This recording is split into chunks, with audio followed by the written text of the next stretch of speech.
नमस्कार मंडळी, सकाळचे 6 वाजलेत आणि आम्ही निघालोय ब्रेकफास्ट राईडला. हो, 2 तास ट्रॅव्हल करून आम्ही चाललोय ब्रेकफास्ट करायला विरारला. सकाळी मस्त थंडी होती. जाता जाता आम्हाला सनराईजसुद्धा दिसलं आणि ह्या रोडवरती तर मस्त केळ्यांची बागासुद्धा दिसली. खूपच सुंदर रस्ता होता आणि पोचलो आमच्या डेस्टिनेशनला, लोपस शेतकरी धाबा. इतक्या सकाळीसुद्धा इथे एवढी लोकं होती. सर्वात आधी सुरुवात केली त्यांच्या तंदुरी मिसळने. ह्या मिसळचा कलर तर बघा किती लाल आहे.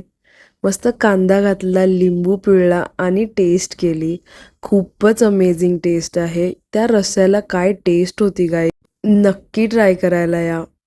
त्यानंतर ट्राय केला त्यांचा वडापाव आणि तंदुरी वडापाव, जो की खूपच स्वादिष्ट होता. त्यानंतर ट्राय केला त्यांचा चिकन खिमा पाव. ह्यांच्या मसाल्याला खूप वेगळीच चव होती. एंड केला आमचा नाश्ता विथ दिस रिफ्रेशिंग मसाला चाय.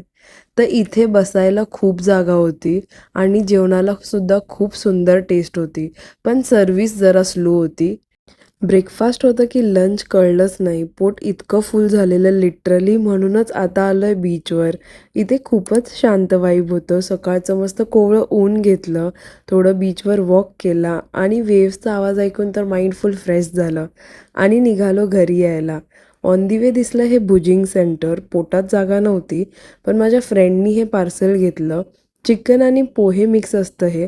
तुम्ही कधी ट्राय केलं आहे का? मला नक्की कमेंटमध्ये सांगा. बाय.